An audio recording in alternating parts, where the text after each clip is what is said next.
behind Defo. So I understand it, but at the same time I always enjoyed that. And then switching back to almost normal roles like Chronicle, going back to his Sova, that's something that we see quite regularly. So it's like they've gone back to a bit more of I guess a default in terms of their other maps for what they'll be playing here. Yeah, most definitely. Well, let's see if Crazy Raccoon have got what it takes to make that comeback happen. Look at this dash in towards the A side. Lots of presence being made. Munchkin taken down by a quick right click. That's suboptimal to say the least. Neth is now trapped up above. No way out, so the flash comes in to help him. Looks like he's going to stick in position. Holding it down with his teammates. The wall to his back keeps him safe as the rest of GAMBIT looks to push in. The picks just keep on coming their way. They turn their attention upwards, and that's when Neth falls. And the post plant, well, there's not nearly enough time to run down that clock. I mean, Addy would need, well, firstly, to hit his lineups, and secondly, he would need to actually have a little bit less time left on the clock. That is unfortunate. We are 1-0 now. As if it wasn't bad enough that he was in a 1 versus 5, but the land-ups don't even land. Okay, well, they got themselves a plant. That's about the only positive I have for this one, because the retake was really clean. It just looked like, again, a lot of the players just didn't look like they knew the positions they needed to be playing, or somebody died that forced them to try and make a more audacious push, similarly to what we saw on the last map, but they get absolutely nothing from that. In fact, you're looking at orbs on the other side, something you at least hope to build a few up from the pistol. Well, Neth got one for the plant, Mitch, that's it. Great, yeah. Well, +1. +1. Big wins. They all got one for the deaths. And then the defuse came through, so it's all balanced up. You know, when you look at Crazy Raccoon right now, pistol round loss, it is going to be a little bit of a kick to them. You want them to get off to a good start here. Build up the momentum, get themselves back on that horse. But GAMBIT winning that one out just continues the same story, right? Been quite a while since they felt even a round loss in this series. Coming into this one, you don't expect much to change. It is basically just a full eco from Crazy Raccoon with the little ghost we have on Munchkin looking for an opportunity, but, well, it's unlikely he gets anything done, really, unless his teammates are going to be rallying up with him.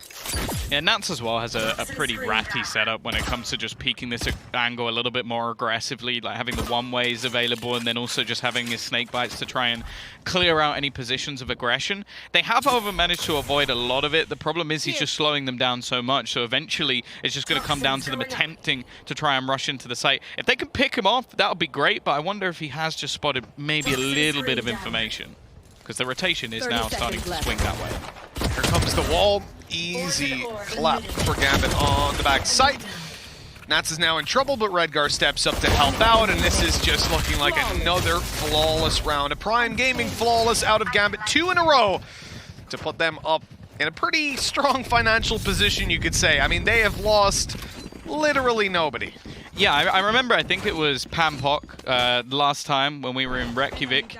I think they had 5 or 6 in a row. I'm hoping we don't get anywhere near that record, because not that I don't want to give the shout out, it's more so I don't want to see that happen to Crazy Raccoon, especially after the last map. I think we know as well that realistically, the 2 teams we expect to get out of this group will be GAMBIT and 100 Thieves. So I think they're the clear favorites. Havan Liberty, like, going to try and do some damage along the way, but so far Crazy Raccoon have shown, well, literally nothing. So we're hoping that this is going to be that change here with what is a much better purchase coming in for them. Of course, on the other side, they haven't even really built up too many ultimates. There haven't been any deaths, which you might be thinking, okay, why would they give them the ults? It's the extra ult point you get from dying. Instead, there are literally no ults even close to being online going into round 3. Yeah, so nothing really to bridge the gap for GAMBIT, which further emphasizes how Crazy Raccoon should win this round. This should be theirs cleanly. Redgar's pushing up. Oh, he's managed to get past them. A free kill on the first, and he is out of here. Not managing to make it all the way, but slowing down any form of re-aggression. They can't clean execute on the back of that. They'd have to run through the slow one. Player spotted up above. Shock darts in for a little bit of damage, and it's going to cause the heal to be popped in the very early stages of this round. In fact, that's quite good, because Munchkin could have gotten healed up to about 100, so having Neth heal himself, and he's still not looking too healthy. Plant comes in. Now we're going to look at the post plant and see if they can manage to keep these weaker weapons at range. How is Shados away with 2? He's moving towards the side. His teammates rallying to help. Low HP on Bassi. A clean kill on the Neth. And it's only 20 health on a Sova. No chance for those post plans to work out. In fact, a clean defuse and a third round for GAMBIT with 3 players left alive, free upgrades everywhere. This couldn't get any worse for the attackers. I almost wondered, like, would the shock dart seem worth putting in? I guess just trying to get him a little bit closer. Get a kill, maybe. But it's like, don't worry, these will delay the 30 seconds that they have. Like, it wasn't even close, but the thing is, I started off this round thinking, it's really interesting to me that Redgar's playing Sage and playing the role of someone who's playing Reyna. Like, I'm going to go for a really aggressive peek, and then I'm going to dismiss. I don't have that ability, so I'll just slow orb. So I was like, okay, that's a bit weird. And then Shados, just like he used to do on the Sage, comes in on the retake and just absolutely owns everyone in his path. This is a really worrying sign. And I know it's round 3, but if you missed the first map, it was 13-1, and I'm feeling a bit sad. Yeah, we said it right at the start there. There was nothing to help GAMBIT out there. They had a huge disadvantage in weaponry, and it's not even that they managed to do anything insane. They didn't group up as 5 and run it down or anything like that to really make those weaker weapons more valuable. Cool. They took an early bit of aggression. I told you it was cool. I saw it earlier. I took the early bit of aggression, right? Managed to find themselves the kill, and that was traded out. Okay, that's not great for Crazy Raccoon, but, you know, it's manageable.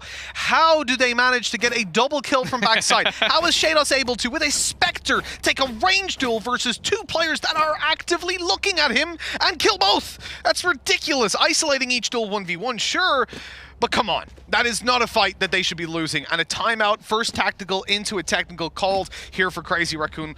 They definitely need a moment to gather themselves. Yeah, and this also gives the boost up to GAMBIT as well, that they're now just going to have a ridiculous amount of finances in this round. Like, Defo's looking at 6,000 credits with a rifle and shield. So they've even got the stuff that they kept from the previous round, plus all the upgrades, obviously, and now they have their extra weaponry. Now, this is a man that later on will be picking up that operator, and that's when this game becomes even more difficult for Crazy Raccoon, because he is a ridiculously aggressive operator player. I'll take as many pauses as we want if this music's going to keep We're just going to jam out instead. Yeah, that's just fine by me. It's just the lights flash. They're lightening the mood a little bit. They make it a bit more positive. Yeah, I'll tell you what, they could use a little bit of relaxing, get some classical on there and calm them down. This has definitely not been a good start. Not what we wanted to see. No. We said, hey, pistol round.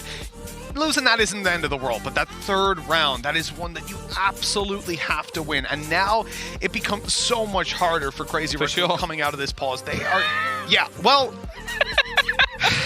I mean, they're not wrong. Really? They've earned it. Really? He's having a nap? Wake up, come on. But that's it. And honestly, there's strength in that, in sitting back and showing Imagine looking over and seeing your opponent having a nap. Yeah, lying down mid-series. Just, oh, wow. I don't know if it's as bad as We Will Rock You, but I mean, it's up there. Having a full-on nap just midway through the map. I don't know. They do say it's good to keep well rested, well hydrated. Maybe have a little drink along the way, but yeah, GAMBIT are just chilling at this point. I think coming into an opening match, like, we talk about them as one of the teams, at least from our side, coming from EMEA, we want to see them compete, like, at least for like a top 4 spot. Like that's what I'm looking at for GAMBIT. So the fact that they've come in here versus Crazy Raccoon, one of the regions where I think for Zeta, maybe we expect a bit more. Like, I see them as like a team that could potentially get out of their group. I know that you have them as like the 2nd place team in their group. I wonder if maybe they'll do a little bit more damage, but the fact that we're now seeing Crazy Raccoon just get absolutely bodied, at least in the first map, and not starting off strong in the second, it does make me a little bit worried for Japan in general. And it definitely is a situation that, when I look at the Crazy Raccoon side, when I look at the Japanese region in general, I don't think they're weak. I rate them quite highly, and the fact of how this is kind of panning out, I expected it to be a bit of a challenge for GAMBIT. Wake up, Redgar! I didn't expect them to have their IGL struggling to stay awake coming into the second map. And you know, realistically, I'm going to hope that this is a sign of how strong and dominant GAMBIT are coming into this event. This is the event that they desperately tried to make it to last time and barely missed out on. We talked about Lost it as to the second place team in Reykjavik. Exactly, exactly. They were knocked out by one of the strongest team, a team that really ran the distance up against Sentinels. The fact is, this is a strong team. This is one that we have to rate highly coming into the tournament, and I want to believe that this isn't a sign of weakness from Japan, but merely a sign of how strong GAMBIT are. They almost got there last time, as you said. It was a close loss as well. It was a travesty that they didn't make it all the way, and this is exactly why. I'm curious. So out of the teams, we haven't seen all of them, obviously, but we're looking at expecting a few EMEA teams going into the playoffs, expecting some of the NA teams. I know. Some of them have to make it through. It's hard for you to take it, yeah. But we're expecting some of the NA teams. I'm curious, if you had to put your money on another region, I feel like it's going to be Korea, but is there maybe like a sneaky one that you if you want me to go further out, I would say Zeta. I think Zeta are the, and again, that just further cements what I'm saying, that I rate this region quite highly. Yeah. I think Zeta are a team that can come in and push for a top 4 spot if they're on really form coming jackets. In. And they have sick jackets. I'm not just saying it so that I can get a jacket from Zeta, but if they do want to give me a jacket, that's fine. Something else to point out, the GAMBIT guys have matched their shoes to the rest of their outfit, which I just think is cool. I like that. Yeah, it's pretty sweet. They got red shoes. I like it. We're in the game. We're back into the game indeed. There was a little bit of a microphone malfunction, but now it is fixed and ready to go. Crazy Raccoon 3-0 down after losing their previous full buy up against the bonus round of GAMBIT. As you said, Tom, there is plenty of cash, plenty of credits over on that defensive side of GAMBIT, and now they get to use them. And what should be a pretty clean round. Bazzi, the one player coming in with a rifle, does a lot of damage to start it off, though. Yeah, decent start. This is the position I wanted to see Shados in, though. Like, he has that ability to just get out of dodge the second he finds a kill. I think he's one of those players that can just have those crazy multi-kill rounds as well, so giving him the ability to just heal himself back up, it almost seems unfair. So the fact that he switched roles, especially when he was such a strong Sage, shows how much faith they have in this player, and they're starting to look to swing back in. They do take down Defo, though. That's an excellent start. Oh, they've all been spotted here. It's time to push on forward. Shados good for the first. The spray almost fully connects for Chronicle. They're starting to really lose the manpower that they had before. Neth on the flank, not able to get anything done. And with only Addy left, he's got 2 opponents to take down, a ghost in hand, just not the weaponry he needed. Very good round, considering what they came into it with. I think Crazy Raccoon are going to be in high spirits about that one. Yeah, honestly, it's one of those rounds where if you take it in whole of the series, you're probably not going to be that happy about it. But in isolation, getting 3 kills from that spot is not bad. And now they come back in with a 4-buy of their own and an operator for Munchkin. Now, we've seen a recent switch. It was Fisker playing Jet, him on the Sky. That's another thing I'm a little bit disappointed is I loved Munchkin Sky. I think he's a fantastic Sky, and on this map in particular, it's not the most common of picks. It's something we've seen a little bit, but he's one of the players that was really pushing it forward. Now they've switched, and there has to be a reason, and as of yet, I've not seen it.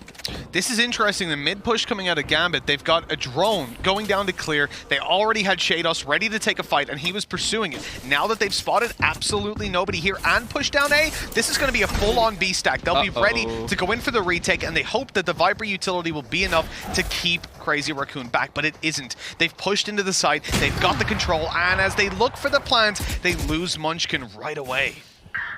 Watching for the flank, but Redguard with the instant headshot makes this look like a already fleeting position, and now Net's the only one standing.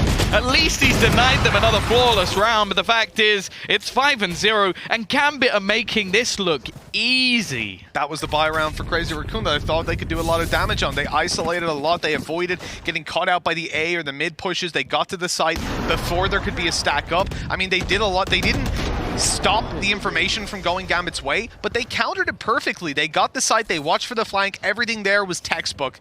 When it came down to the duels, though, they just got absolutely demolished. Maybe Munchkin's peek through the wall was a little much, but that aside, it should not have been as clean a round as it was on paper. This is one of the things we always talk about, like the Turkish players coming in and finally getting like the 0 ping matches. Sure. I remember Nats actually tweeting something similar to that, basically being like, oh, this is what it feels like to play on normal ping. Yeah. So these players are 0 ping. It's true. It looks like, for me, the difference so far, like Defo was always very good, but I can't think of him missing a shot so far. Yeah, I think you're pretty spot on. He's been landing everything. it really just exaggerates the reaction time of these players when you take away that 30-40 ping disadvantage that they'd be playing against a lot of the other players on. So 0 ping Gambit, certainly not a team that you want to be messing with. Now, Crazy Raccoon are going to be looking for the B site yet again. The wall is up to keep them out. Munchkin didn't find success here last time around. This time, the Blade Storm missing the first couple. In fact, I think he's running pretty low on knives at this point. Just the 3 to work with, but there's the connection. Chronicle down. A little more going to be sought after as he starts to really creep up and catch them off guard. But no, the shot doesn't land. Shados survives, but he can't get the kill to heal on up. Great damage done by Munchkin for the round that's in it. Crazy Raccoon have spike, plant, and man advantage. Damn through the wall. So he's aiming away just to make sure it's not legit, but no, never mind. We're going to have the push coming back in. There are still weaker weapons. Oh, he's killed his teammate! Oh no, he's picked up one of his own, but Bazzi is still standing, trying to do work with the Marshal. It's left all onto Ade. He's got his utility landing. He's trying to slow them down. Nats has actually run out of bullets, and he has to go for the repeak, but they're just sticking this all the way through, and he can't quite land the shot. It's so close, but it ends as a calamity for Crazy Raccoon. I can't believe. I please don't replay that. Please, for Japan's sake, do not replay. Oh, they've done it. Oh, they've done it. Oh, he snapped to him as well. Poor Net sat in the corner. Guys, I have the flank. I have the flank. They're about to come through. I have the flank. Don't worry. They had spotted him. In all fairness, they put in 2 different replays. The production are evil. They showed it not only from Yellow, they showed it from Neth's point. Whoever, I'm looking at the camera right now. You disgust me. That is an awful thing to do. Right. In all fairness, let's be clear. Right. Let's not throw Joey under the bus right now. The reality is they had already seen him, and the probability is they would have killed him easily by surprising him on a pre-fire swing, and it would have played out roughly the same. At the same time, not ideal. Killing your teammate 6-0 down. Defo opening it up nice and easy. That previous round was a weak buy out of Crazy Raccoon that they still got, well, that's not the slow, that they still got a lot of damage done in. This time around, well, they've lost the opening, but they've traded it back with the res. They reset the round with their full buy, with that operator in the hands of Munchkin. Now we need, more than ever, to see something from Crazy Raccoon. 1 round so far in this series.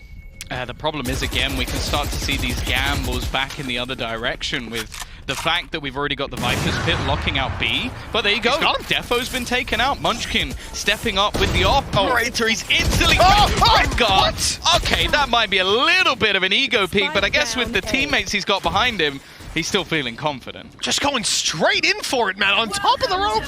That's ridiculous. But yeah, you saw them. They're reclining. They're relaxing. This is a team that feels confident and a scary opponent to try and take on. The kill onto Ade means that the Viper's Pit is going to be dropped. There's the fall down by Shados. Easy kill, last player spotted. Weapon out, ready to take the fight. And it is clean as can be. Gambit barely batting an eyelid in these rounds. They are now 7-0, an exaggeration on the dominance of the previous map. And well, I will say the narrative that I spun of Crazy Raccoon looking better here doesn't seem to be holding true. Yeah, I feel like we need that gif of like, stop, he's already dead. He's already dead. Like, some of the peaks that we're now seeing from Gambit almost just like, let's just have some fun, lads. Like, and I think that's, the funny thing is, we've seen this from a lot of CIS teams in the past. Like, I always think of like Counter-Strike Na'Vi, like where they get in a realm of just like, oh, we're better than these guys. And then it just becomes a match I don't want to watch anymore because it feels mean. Oh! He's just spray transferred as they try to walk through a choke point. Oh god, he's gonna put a snake bite down as the wall breaks. He can hold the angle right after, no problem. Flash doesn't even catch him. They're like, oh, don't worry, no one's holding close anymore. Flash didn't see him. Oh yep, he's still here. Nats is tucked in the corner, waiting to take the kills. Fisker's gonna go into, he's even trying to wall bang him. Okay, that's an ambitious play. They baited him in with the second player spraying. It's a 4K already for Nats. Absolutely farming. Chronicle, don't kill. Oh, come on, guys. Give him the ace. 8 8-0. They are making it look very easy. Now, okay, again, not a full buy, yada yada. It's 8-0. I don't care about economy anymore. That was a Prime Gaming flawless. So yeah, they've got themselves some extra credits. A little bit of extra credits, have they, Tom? At 8-0, they've got a few extra credits to play with. Yep. They have a in case they do lose a couple of players. You know, they're saving it for a rainy day, for a snowy day. Case. Hey, look, the comeback's always possible, right? I'm gonna keep on believing. Don't stop. Yeah, no, I stopped a long time ago. Hey, who knows? Maybe GAMBIT will be trash on the attack. You never know. Revealing end. The way they're playing so far, I think you do know, but you never know. Technically, you never know. Nats playing aggressive, no surprise there, but he's going to be taken down. Okay, this time he's finally got his comeuppance. Shados, we saw this exact play before, but last time he didn't pursue it. He didn't start to push down middle alongside the drone. Now he is looking to catch that flank. The confidence has boosted up, and exactly as you said, they had the crossfire. They've lost Munchkin, though. Is this where they start to reposition? Where a player starts to move? Yes, it is, and that's the spike. Shados spots a second player, and he is hungry to take him down, trading out his teammate and eliminating Neth. A 3v2 develops. The spike is down in mid, and it doesn't get much worse than this, Tom. Yeah, they're not even going to fight for it. You can see all the utility that's having to be used by Crazy Raccoon just to try and get this back. But the problem is, I actually don't mind the Seekers, because they don't know where they are anymore. They don't have a clue as to where the remaining players are. The only problem is each Seeker's going to go in a different direction as they go running into the B side. They didn't see one go directly to B, so I wonder if this has almost sold them a bit of a false positive, because you now have one player patiently waiting. In fact, the rest rotating They're going to support them as well. Oh, I don't want to see this. They're lined up to spray it. He baits it.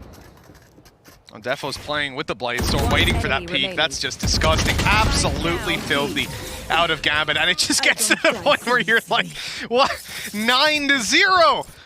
What can be done? The CIS squad is looking absolutely godlike. I mean, we talk about players like Tens coming into LAN and going on form. This is ridiculous. And I mentioned Redgar in the previous map as a player who I have a lot of respect for. With the amount of things that this guy is juggling, he still puts up the numbers, currently leading the charge for GAMBIT.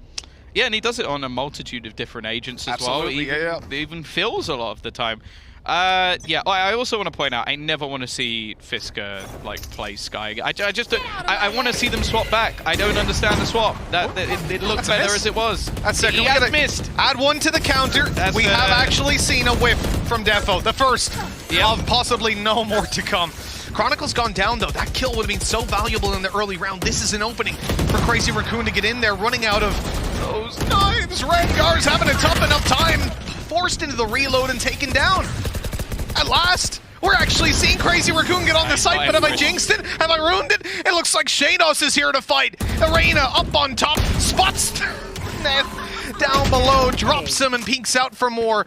Everybody's tickled up over on that attacking side. Crazy Raccoon have so much to do. The recon, not quite going to reveal Defo, but it does force him back, and they can actually get the plant now. Munchkin getting rid of his knives there. Unfortunately, no target connected, but he has got the Vandal to play with.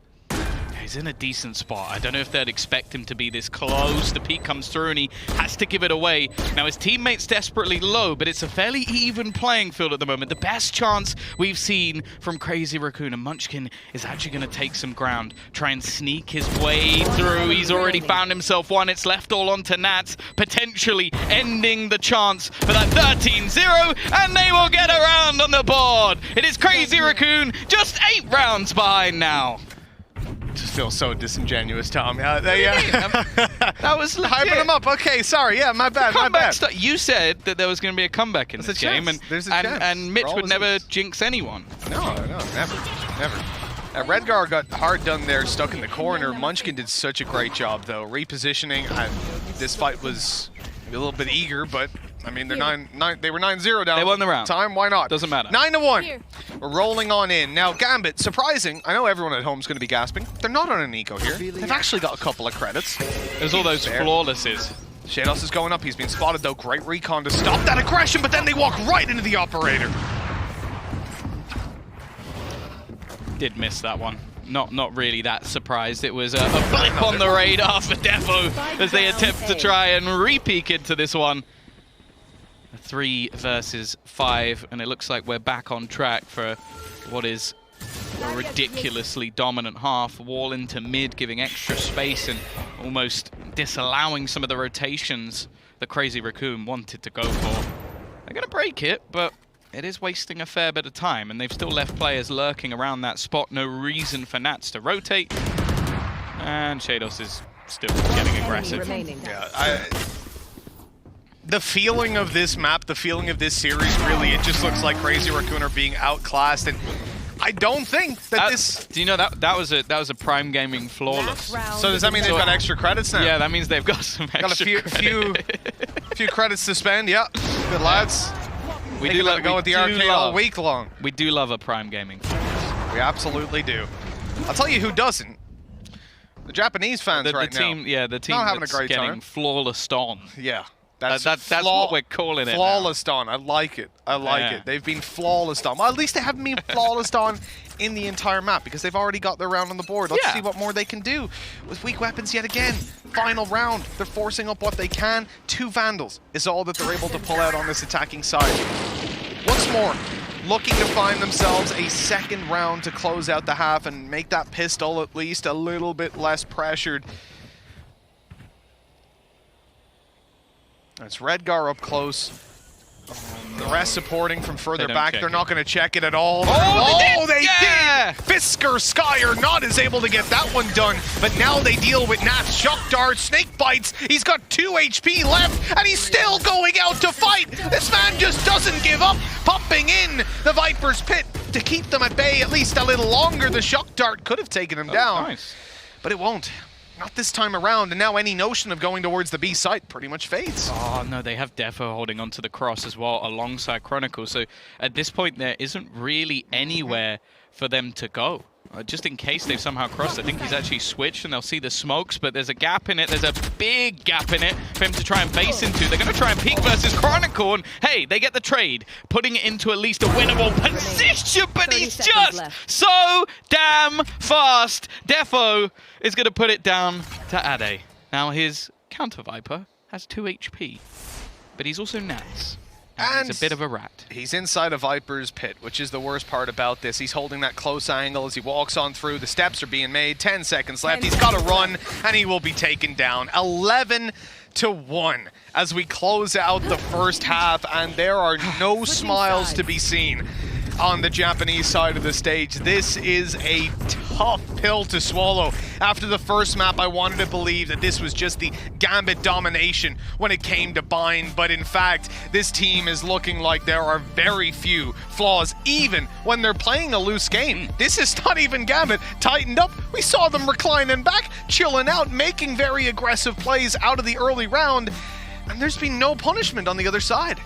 Yeah, if anything, you say without flaws, you might even say that they're Prime Gaming flawless at this stage. Like it's been truly unbelievable. I also want to say, like, I feel like Shord's going to need a little bit of luck for this one, because I'm a little bit clueless as to what round he's going to break down, but luckily he's got the massive break. This is the thing, Tom, what you might not realize, that we're about to throw over to Sean Gers to break down some rounds, and this man is more than familiar with a 13-1, at least on the receiving side. Take it away. Thank you, Mitch. Okay, so what I'm going to show you guys, this is the first gun round after Crazy Raccoons took that tactical pause in the first half. It didn't end that well for them, but they had a pretty good idea. And I want to show you guys just the general theory of some of the utility that you're going to be seeing throughout pro play right now. So you're going to see a Viper smoke there, and then everything on the left side of the minimap right now, this is all utility that Nats has put down. Okay, so his Viper wall, his smoke is on the left, and then the attack's Viper smoke is in middle. And we've talked about this in the past, but this attack smoke will block this vision, as well as the tube. So how does GAMBIT combat all of this? Again, smoke here, smoke here. They're going to have aggression all over the map, and they can do this when they have a player like Nats to lock down the B site, which is why I am such a huge fan of this player. So you can see, we can start playing the clip now. The Sova is going to recon this mid wall right here, and then he's going to come up and drone through mid. And you can see Reyna, as we pause here, just pause right here. So Reyna is playing completely off of this drone. It's a little bit hard to see, but the drone is clearing everything out. The Reyna is going to follow it, clear out all of middle. Simultaneously, over here at the A site, the Sage has walled across here in case of an early hit, climbed up on top of the belt, And then the Jet is supporting from pipes, holding this entrance here at A main. So they are getting full map control. Meanwhile, Nats is calling Guiding Light B, Sova Dart B, and he's falling back super passively. And that's when this Poison Orb is going to come into play. So let's keep playing the clip here. And what we're going to see now is the grouping here at this B site. So the attackers are moving up very aggressively right now with this drone. And Nats feels it. He activates the Poison Cloud, activates his wall, and pause here for 1 second. So when we get to this point, Nats' wall leaves a very unique gap actually for Defo to get on top of Snowpile right there and actually find an op shot onto the enemy Jet. That opens things up. The next thing that goes wrong for Crazy Raccoon is this Poison Orb on default that I keep mentioning. And why is this so bad? Because Nats has Molotovs as well. And the second he feels the hit coming, and his timings are perfect, he will Molotov inside of that Poison Orb, and you cannot plant the spike. In addition to all of these things going terribly wrong for Crazy Raccoon, we have the Sage on this big flank, and these players that previously pushed mid are now all over the rotation to B. So before this hit ever happens, in a 5-on-5, all 5 players from GAMBIT are aware of this, and this is the best Crazy Raccoon could come out of a timeout with. So let's roll through the clip now. And you can see they even have a Trailblazer that Sky is sending through the Poison Orb, but Nats is just locking it down. He's just chilling by his Poison Orb, and you can see he just has a molly out. There it goes, right there, into default. And they're just bleeding the clock, little by little. And there's the Opper going down. Munchin's gonna fall, and right away the Sage is on the flank, over here on the top. There it is. And the Sage gets a kill, and now we're in a 3-on-5. The default plant has a Molotov all over it, and the whole round is just falling apart. And this is a round that just shows how far ahead GAMBIT is as a team. They are ahead in the early round, the mid round, the late round.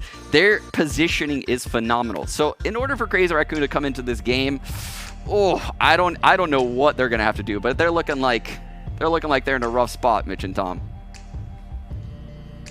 I think that's pretty fair to say, Sean. Yeah, a beacon of positivity is absolutely Mr. great insights towards they're the not end. as good in the early round, the mid round, and the late round. If they work I think on we their call that movement, the round, Sean. If they just work on their movement, their aim, their team play, yeah, we can get that copy pasta going. No problemos. It is 11-1 as we rejoin ICEBOX. And on the previous map, we finished 13-1. Could be on for a repeat. Here is GAMBIT mount up on the attacking side pistol. And Tom, it's not like GAMBIT are known for having weak attacks. I mean, sure, we've seen it on Vine before, but here on ICEBOX, not so much. Yeah, I think on other maps within the pool, maybe, but I think in this scenario, it didn't matter what side of what map or in any spot. It just looks like they're completely outclassing their opponents, and they've already kicked it off in the pistol, Mitch. Yes, they have. Picking up the opening, deleting Munchkin, and then slowing it down. He has a Sheriff and Shields. They've got a raid boss Nats. Yeah, well, I mean, or did he get it from Munchkin? No. Oh, sorry, he's actually on Munchkin's body, so maybe he did. He might have. Either way, he is destroying them with it. Coming in with big damage onto Fisker, left on 45. Snake bites and shock darts on the way. Look how quickly they make that decision. That's not a lineup. That's not a position you commonly put your snake bite shock dart down in. They just quickly are like, yo, let's hit him at the util now. Force him into a fight. They make these calls so quickly. Their comms must be clean. I'll tell you what, their aim certainly is. Good observation, Mitchell. Now, we're going to see if they can get anything in this round. A single kill. Some might be looking at this as a potential. 30 seconds left. Do you know what? Spike planted. I do indeed. And it is indeed. A Prime Gaming flawless coming out of GAMBIT. 12-1 they go. And at this point, I mean, we're laughing, but I feel like crying. This is a terrible debut for Crazy Raccoon. So you don't cry. Exactly. Yeah, we hoped that this team had got away and worked massively on everything they had to bring to the table. Because sure, their performance when it came to the last international event wasn't exactly what we were hoping for, let's say. This time around, we wanted so much more. And to start it out, they have a tough opponent. They have one of the toughest opponents that they could have had. In fact, you ask me, I'd say if it's not Sentinels, it's GAMBIT that would be the toughest that you're going to be facing off against. So the reality is, yes, it's acceptable to lose this match. It's expected. But in this dominant fashion, it just really is ridiculous. Yeah, it's a little bit sad, but we'll see. Maybe they can at least make this a little bit more of a competition for the latter rounds. The problem is they also now don't have the weaponry to try and battle with. Munchkin though's got a lot of ground. Now it's being watched by GAMBIT, but only tentatively. They might not expect anybody to be behind them this quickly, and the timing could actually work out for Munchkin. Now sat in the corner, will he actually clear the angle of Chronicle? And if he does he decide to kill him? Oh, Munchkin, he sat back, waiting for an opportunity, and there it is. Nat's taken down on the post plant. Chronicle, quick to trade. It's there just in time to save his teammate's life. The defuse tap. They have to go out and make sure that it's not coming in. Those post plant lineups not here, and a quick spray down to close it out. 13-1, back to back, and there is no doubt